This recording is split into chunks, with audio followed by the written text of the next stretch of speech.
Hello Boro fans, it's Joe from Boro Fan TV and this is the preview for the upcoming game on Saturday the 18th of September with a 3 PM kick-off as the Boro take on Blackpool in the Carabao Championship at the Riverside Stadium. Well, Boro fans, we've finally got a second win in the season. I mean, a couple of draws and one defeat later, we finally got a win. The 2-0 win away at Nottingham Forest at the City Ground was a pretty game which we dominated, obviously, despite the problems that Forest had. I mean, obviously, they sacked Chris Hughton straight after the result, but for us, it was a good result away from home. I mean, the good following as well, about 1,300 or so made the journey down to Nottingham, which is really good support. And they got the reward in the end. I mean, a fantastically taken goal from Andras Barad to score his first goal for the club. A really well taken finish. Bit of shades of Jimmy Flying Hasselbank there with that finish as well, as he took it well.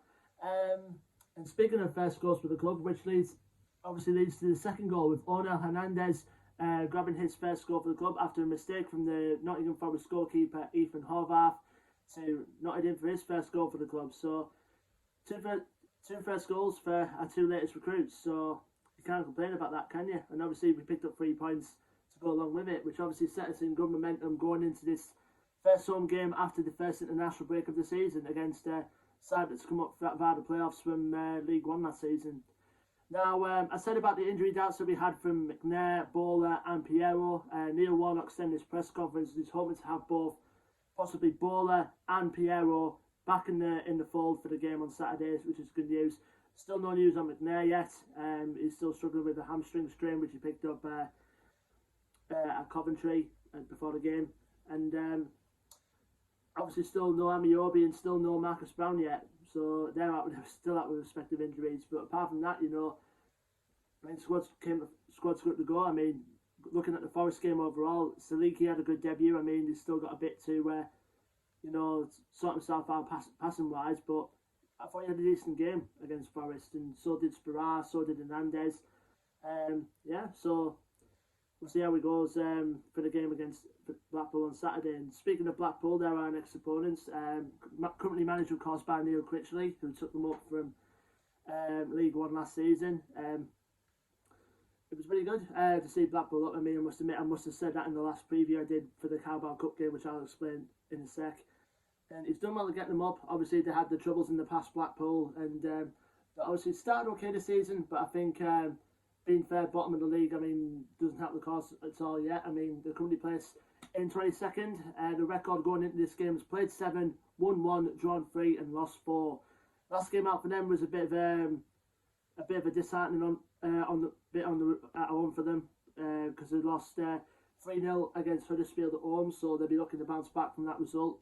And I know a team like Blackpool, I think, you know, if they can produce, you know, what they did against Fulham, you know, with that 1-0 win last weekend, you know, they could be in it, you know, we could be in for a tough test. I mean, and the players have got in that system as well. From what I've seen from them from League One, they really are a threat. I mean, Jerry Yates in particular, you know, several other Championship clubs were linked with him, obviously because of his goal scoring exploits for Blackpool last season. So hopefully he'll be a threat to watch.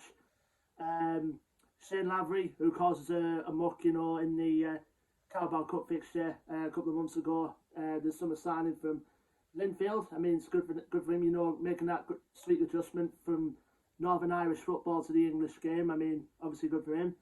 Kenneth Dougal, experienced Australian international midfielder. I know he's pretty much the playmaker in that team. Tyrese John Jules, who got on loan from Arsenal, he's quite good as well. And also Chris Maxwell, who from a Blackpool fan that I know very well. He's very highly regarded in goal for Blackpool. I mean, pretty much one of their messiahs, so to speak. So, you know.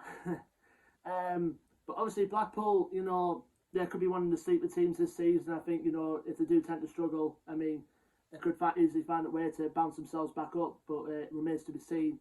Only 7 games into the season. The last time we played Blackpool, obviously, was back in August in the first round of the Carabao Cup, and we absolutely got crashed out by the Tangerines themselves by 3 goals to 0 at Bloomfield Road. But it's a different matter now. It's the league. Obviously, because we played both of us played our second string teams in the Carabao Cup game, but this is the real test now. Strong 11 against strong 11. We'll see how Saturday goes in terms of if we can overtop the tangerines at the Riverside and make juice out of it. But leave me your thoughts, any predictions in the comment section below. Boro fans, don't forget to like, share and subscribe. Our social media links are in the description below as well. Until then, I've been Joe from Boro Fan TV, and I will see you on the next preview video, which will be for the game on Saturday the 25th of September, as Boro are on the travels again, missed this time in front of the Sky cameras as well. I believe they make the long trip down to Berkshire as they take on Reading at the Select Carlton Stadium. Until then, Boro fans, take care, stay safe and up the Boro.